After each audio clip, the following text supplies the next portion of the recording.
Another edition of the Magic Latest podcast where we discuss everything Orlando Magic basketball. I'm your host, Jalon Dixon, and today we're going to talk a little bit more about the Orlando Magic offseason as it's pretty much rounded up given the fact that they do not have too much more financial flexibility. And we're going to talk about an interesting article that I read about a blockbuster trade idea that I think is absolutely terrible, but this person thought could change the Orlando Magic franchise moving forward. We'll get into that a little bit later, but for right now, remember to like, comment, subscribe for daily Orlando Magic content, but let's get right into it. So let's start with Tyus Jones. Obviously, Tyus Jones was the big signing of the offseason for the Orlando Magic, given the flexibility they did have outside of bringing back Mo Wagner.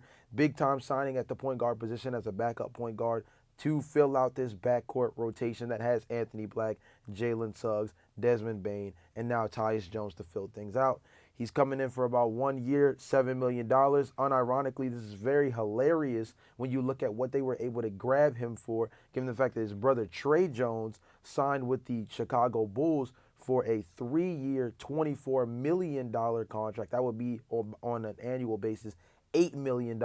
So, hilariously enough, the Orlando Magic got the better Jones brother and the more productive Jones brother for $1 million less annually than the Bulls got for Trey Jones, who did have a very solid season for the Chicago Bulls, but is not nearly as proven and obviously not nearly as productive, which gives you a good understanding of not only what the Orlando Magic were able to do with such small margins, but also goes to show you how real of a team they are going into next season, that Tyus Jones was willing to accept such a lower contract going to a team that he is clearly going to be stepping onto as not only a difference maker, but he is going to be a guy that is going to be productive in a way that's not necessarily in a starting role.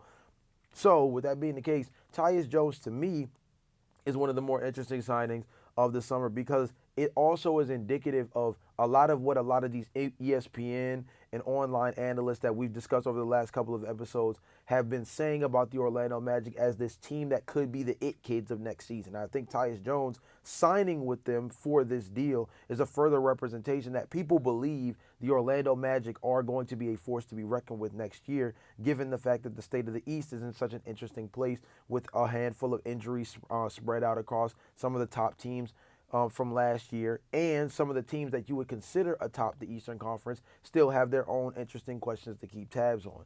But Tyus Jones, to me, is going to be, I think, arguably a top 5 signing of the offseason. Now, if you're talking about complete offseason moves where you're factoring in different trade scenarios, including a 7-team trade that involved Kevin Durant and Clint Capella landing on the Houston Rockets, okay, Tyus Jones is obviously not that high of a offseason acquisition. But I think if we're talking about strictly signings, I think Tyus Jones, impact-wise, is going to end up coming down as a top 5 signing. I wouldn't be surprised if he fell into the category similar to what many believed Fred VanVleet would be for the Houston Rockets when he first initially was signed after being acquired from the Toronto Raptors that offseason. So I think that Tyus Jones is a guy that's going to be able to come in, be productive, help bring an identity offensively to this team, and put them in a position that they haven't been in a while, which is to be organized on the offensive end and put themselves in a position to be able to close games at a high level because they understand half-court basketball in a way that allows them to be so much more productive with Franz Wagner, Paulo Banchero, and Jalen Suggs leading the charge. Tyus Jones, I think, is going to be one of the most important offseason signings of the summer, and I think more importantly, he's going to be a guy that I think is going to show up in a lot of different situations for the Magic that's going to make it where this signing is even more lauded as the year goes along.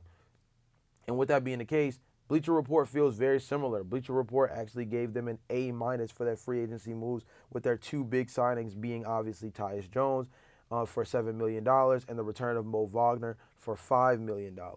I think that this is a good grade. I think it's a fair grade because it also takes into consideration what the Orlando Magic's flexibility actually was coming into the offseason, especially following the Desmond Bane trade. Addressing the three-point shooting with Desmond Bane specifically was one thing, but doubling down on that and also making sure that you have significant guard depth given the history of Jalen Suggs Bringing in Tyus Jones, a veteran point guard of 10 years who has a history of playing behind all-star point guards, has a history of being able to lead a team in short spurts, and has a history of being a productive backup point guard that's able to give you anywhere between 20 and 22 minutes a night of true productivity, either as an off guard or as an on-ball guard leading the charge. Very effective. Bringing back Mo Wagner, also very effective as well. As a guy coming off of an ACL injury, I do think that there was a little bit of hesitation there with giving him something significant and lucrative, even if they did have the money to do so. But we also know that offensively, Mo Wagner brought a certain spark around the basket as a guy who was a high-level finisher, big, high-effort guy, as a second-chance points rebounder, and a dude who just kind of puts a lot of pressure on the rim because of the fact that he just plays with so much energy. Not to mention that defensively, he paired so well with Goga Batazde and Wendell Carter Jr. as a guy who can be a secondary help defender, help guard the rim, and a dude who just kind of helps guard in space because he has a little decent lateral quickness in order to guard in space, and a guy who can probably handle, threes and fours in a pinch. So you address the three-point shooting, you address guard depth, you bring back Mo Wagner, which is also a catch-22 because you also look at it as not just adding to your team's, or maintaining your team's offensive punch off the bench with a guy like Mo, but you're also appeasing one of your stars, right? Mo Wagner, Franz Wagner. It's kind of one of those things that I said a few episodes ago. If there was anybody that had their spot guaranteed out of the handful of guys that were released for financial cap reasons, Mo Wagner was going to be one of the guys that definitely returned. I believe the main names that got cut were like Corey Joseph, Gary Harris, Mo Wagner, and then Caleb. And Mo Wagner returning, it seemed like inevitable just for obvious reasons. So the Bleacher Report grade, I feel like, is a very good reflection of the fact that the Orlando Magic only had but so much flexibility at the Desmond Bane trade, but also addressed their biggest needs of the offseason, given the fact that their biggest hole truly was A, the guard position, and a subgenre of that is B, consistent guard play, talking about what actually is provided from the guard position, right? The ability to run an offense, Tyus Jones brings that. The ability to spread the floor, Tyus Jones brings that.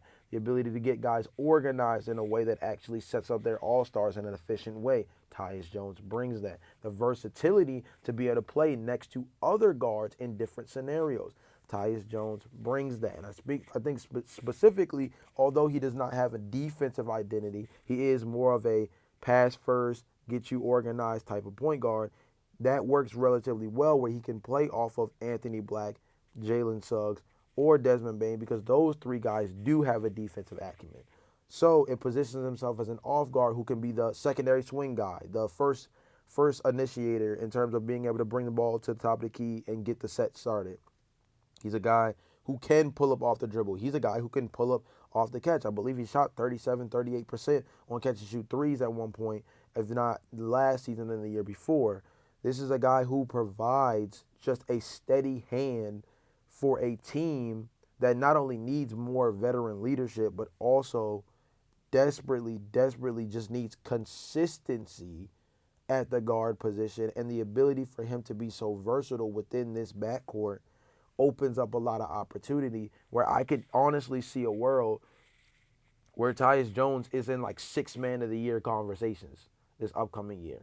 I think that when you look at a handful of the different guys that were considered this past season, Malik Beasley, Ty Jerome, obviously, Bobby Portis is a guy who's always in conversations. Naz Reid, of course, is another guy who's always in these conversations. I think that Tyus Jones has the ability, with the fact that he's going to be an integral piece to what the Orlando Magic are doing this upcoming season. I would not be surprised if Tyus Jones has the kind of productivity that he's had with the Memphis Grizzlies in the past. I think that this will be a spotlight for him to have real consideration as a top-level 6-man, given the fact that he's going to be producing for a team that could finish atop the Eastern Conference next season. But you guys let me know, what grade would you guys give the Orlando Magic for this offseason with the Tyus Jones and Mo Wagner signing, when considering that they only had but so much money, about $14 to $15 million in flexibility through the mid-level exception in order to actually make some kind of move. I think that this was a fair grade, and I think this was also a grade that's reflective of the fact that the Magic had specific points they needed to touch on, and they did so with the little capital they still had left over. And with that being the case, I read an article that basically said that the Orlando Magic did everything that you could possibly ask of them as an Orlando Magic fan this offseason when you think about everything that was considered. I'm going to read a couple of things that were mentioned in the article because I think it's very interesting. Fans asked for the team to be aggressive and not sit passively through another trading period. They asked for the team to add shooting even if it meant going against the team's type. They wanted to see that the team shifted its coaching staff from one focused on development to building tactics and game plan they would need to compete beyond the first round. On all three accounts, the Magic succeeded. They have delivered everything fans could have asked for. And one of the things, I'm going to go down the list. I'm not necessarily going to read every little thing that they said, but I'm going to go down the list of everything that was accomplished by the Orlando Magic this offseason and how that aligns with those statements of what Magic fans were asking for coming into the offseason.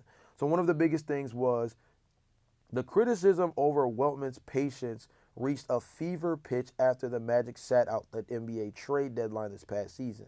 Sitting out seemed especially egregious considering how much the Magic were struggling, even if they expected Jalen Suggs' return at that time, which did not happen. The Magic were expected to be active this offseason, but most had them going for low-hanging fruit in high-scoring guards that always are on the trade market. This obviously comes to the conversation of a lot of the other guards that come into mind when we talk about Anthony Simons, Colin Sexton, LaMelo Ball, Darius Garland. Those were the guys that came to mind. Now, they go against the grain and they go after Desmond Bane, 20-point per game scorer, a guy who shot 39% from three, a dude who is coming off of the last 3 years being one of the more productive two guards in the NBA. Then you go further. Adding necessary shooting goes even deeper than that. I'll read something that they said that I thought was really interesting. The Orlando Magic needed to find shooting that needed to be a priority with every acquisition they made. In a league where three-point shooting is a requirement, finishing last in percentage makes it unacceptable. The Magic cannot be a seriously competitive team without three-point shooting. Even in the moves the Magic made, besides the big one that everyone anticipated, the Magic needed to add shooting. So they go out and get Tyus Jones, a hyper-efficient, undersized point guard who averaged 10.2 points, 5.3 assists, and shot 41.4% from three. He made 43% of his 4.1 catch-and-shoot three-point opportunities attempts last season with Phoenix. I mentioned that earlier when I was talking about them. I said 37 to 38. I need to put some respect on his name and double down on research. 41% on catch-and-shoot opportunities. So you pair a guy like Desmond Bane, 40% three-point shooter. Tyus Jones, 40% three-point shooter. Draft Jace Richardson, who's a 41.2% three-point shooter at Michigan State last season. So with your three guard acquisitions this summer, you bring in knockdown shooting potential. Not your average three-point shooter, not above average 36, 37%. These are guys that are floating between 39 and 41% from beyond the arc, both as three-point shooters in natural motion and as in catch-and-shoot opportunities, which is big when you think about the high-level passing ability of guys like Franz Wagner and Paulo Banchero. Then you address the coaching situation. Obviously, we talked about last episode, the Orlando Magic bringing in God Shamgod, well known with the Dallas Mavericks as a player development coach, mainly an offensive mind. They doubled down on that by bringing in Joe Pruney, who is on the staff for the Milwaukee Bucks, if I'm not mistaken. He's a guy who is known more as a offensive coordinator type. He worked with the Adrian Griffin staffing at that time for the Milwaukee Bucks, and is a guy who is well known for his baseline out of bounds plays, out of timeout calls, and is more focused on progressive offensive thinking. So when you pair what they already had foundationally from a defensive perspective, now you bring in an offensive coordinator of sorts. You also add God Shamgod, who's well known for player development, specifically with a group like this is huge, when you're talking about the guard depth that they've brought in across the board, Anthony Black, Jace Richardson, Tyus Jones, Desmond Bane, Jalen Suggs, like those guys continuing to develop their on-ball acumen, paired with the fact that they can just continue to build up their skills as high-level offensive decision makers. This team addressed their three biggest points. Three biggest points. Adding a significant backcourt talent, fortifying their three-point shooting ability, and hustling down coaches that would continue to double down on the philosophy of this team growing into a truly playoff-centered team as opposed to just being another young, up-and-coming battling squad. This is a team that did everything this offseason to build themselves into being considered as real contenders rather than just being another scrappy young squad that was good enough to make a run here and there, but not necessarily considered to make any kind of real run at a championship. I think that given the state of the Eastern Conference specifically, the Orlando Magic did everything this offseason to maximize their situation, take risks, and also address their coaching situation in a way that is going to make them better next season, simply just from an X's and O's standpoint, which sometimes can be even more impactful than adding real talent, given the fact that you already have two all-star caliber guys. Sometimes the execution aspect of basketball is the thing that needs change just as much as the actual personnel. And I think that the Orlando Magic not only addressed the personnel, but addressed the X's and O's adjustments as well. You guys let me know in the comment section down below. Did the Orlando Magic do enough this offseason? Do you think that there was more they could have done? Somebody else they should have went after? Somebody else they should have drafted? Really interested to hear what you guys say in the comment section down below. I think the Magic did just about as good of a job as they could have given the circumstances, and many will still consider the Desmond Bane trade as an overpay. That is one of those trades that comes down to only time will tell. So in the moment, given what the Orlando Magic needed, given what the Orlando Magic have had a history of not doing and what they have a history of doing, this team, I believe, did everything in their power to position themselves to address their biggest holes, and I think they were really, really successful at doing that. The question now is, how will it reflect once tip-off actually starts in late October, early November? Because let's be honest, at the end of the day, the game is not won on paper, and the Orlando Magic might have one of the best starting fives on paper in the NBA. But until we see these guys actually gel live on the court, there's still a lot to really consider. Lastly, I wanted to end on something relatively lighthearted because of the fact that there's not a ton of news going around the Orlando Magic right now outside of the fact that everybody is gearing up for the beginning of Summer League play.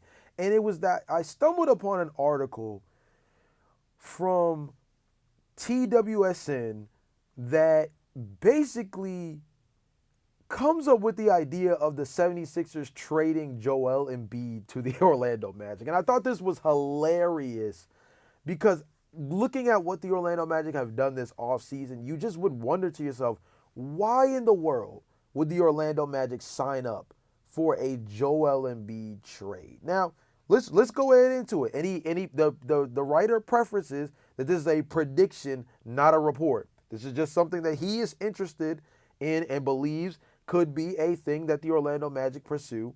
And the trade is Joel Embiid, Jared Butler, and Ricky Council for Franz Wagner, Jalen Suggs, their 2026 first-round pick, 2032 first-round pick, 2026 second-round pick, 2027 second-round pick, and 2028 second-round pick. So Jalen Suggs, Franz Wagner, and essentially 5 picks, with 2 of them being in the first round, 3 being in the second round.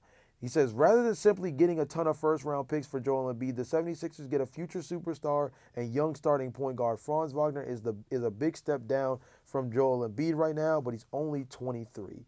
Now, he explains why Joel Embiid makes sense for the Orlando Magic. So let's learn together, because I didn't read this article. I saved this specifically for the podcast. It's time to win for the Magic. They showed they're ready to make a playoff run by trading for Desmond Bane earlier this summer. It's a deal that some called an overpay, but one thing is for sure. Adding Bane to the Magic makes their starting lineup a lot better. With the 6th best odds per FanDuel to win the NBA Finals next year, it makes a perfect sense for the Magic to push their chips in at plus 1,200 There's a lot of room for the Magic to climb as each team among the favorites have questions outside of the Oklahoma City Thunder. He says Joel Embiid fits by saying, right now the Magic don't have a true MVP level player. I don't believe that, but we'll discuss that. The hope is that Paulo Banchero can be that, but Embiid is already on that level. Debatable. With Embiid, the projected starting lineup would be Anthony Black, Bane, Banchero, Wendell Carter, and Embiid. While it's less well-rounded than their current roster, the NBA is all about all-star power, and Embiid gives them that. Okay, we're going to stop there. So this trade doesn't make any sense. First off, I wouldn't give off two key pieces that are locked up long-term in Franz Wagner and Jalen Suggs for Joel Embiid, who's going to play at on average 50 to 55 games a season. Number one. Number two, I do believe that Paulo Banchero does have MVP upside. This is a guy who was on a Shaquille O'Neal level run his rookie year in terms of getting to the free throw line at a high clip, somewhere around 6 to 7 attempts per game as a rookie. Franz Wagner as an on-ball threat is a guy who's already all-star caliber, was being compared to Gordon Hayward in his Utah tenure, and as a dude who I think if he adds a 36 to 37% three-point shooting volume on at least 4 to 5 attempts, this is a guy who is legitimately one of the best wings in the game. We're talking like Jaylen Brown level in terms of what he's able to do production-wise. I think that Franz Wagner could be a Jaylen Brown type player if he can get to 36, 37% from beyond the arc on, decent volume. Jalen Suggs is a high-level defender. We've been talking about Jalen Suggs, if most have listened to, many a different podcasts when it comes to focusing on the Orlando Magic or simply just talking about guards in general. Jalen Suggs is right there with like a guy like Drew Holiday as far as high-level defenders at the guard position are considered. Drew Holiday, Lonzo Ball when healthy, guys of that nature. So you're trading an all-NBA caliber defender and an all-star caliber wing for an quote-unquote MVP caliber center who also doesn't even play enough games to be considered for MVP. So if the Orlando Magic want to be good on a per minute basis, sure, you trade for Joel Embiid. But if you want to be good from a longevity perspective and a let's be competitive in the postseason perspective, you don't trade for Joel Embiid. And I want to touch on something that he said towards the end that I actually think this is a good way for me to round out the podcast is he said that the league is star driven in terms of winning championships. Incorrect. We literally just watched a finals that is not a representation of that being the case. Was Tyrese Halliburton and Pascal Siakam the most productive players on the Indiana Pacers? Yes. Was Shai Gilgeous-Alexander, who won MVP, the most productive player for the Oklahoma City Thunder? Yes. What were the two things that these two teams had in common going into the NBA Finals that made both of their runs so significantly special? Number one, the depth of their team and the guys that you could say were around the all-star caliber players that were productive in big spurts. Aaron Nesmith, Andrew Nembhard, TJ McConnell, Obi Toppin, for the Oklahoma City Thunder, Chet Holmgren, Jalen Williams, what Isaiah Hartenstein and Alex Caruso brought to the table, Aaron Wiggins, what he was able to do in short spurts, right? Depth. Depth is a meta that is being established within the NBA right now, and it has been shown over the last handful of seasons that the ability to have depth across the board is very important for a team to operate long term in a new CBA world for the NBA in terms of like operating from a flexibility standpoint financially. Like your ability to have depth is so important because your overall investment in one or two players to carry you to the promised land can be derailed in no time just by one significant injury. Depth is so much more important than all-star caliber play as long as you have an all-star caliber player on your team. But you don't have to stack the deck. I think Joel Embiid would be an insane swing. Again, I brought this article up more so as a kind of fun poke at the idea of star hunting for the Orlando Magic and also to point at the idea that the Orlando Magic have built true depth in their roster in a real productive way. And they don't need to do any other insane swings to make themselves any better than what they've done so far. They just need to see the productivity shine on the court. But with that being the case, this has been another episode of the Magic Latest Podcast. I will catch you guys tomorrow for some more Orlando Magic updates. But until then, peace.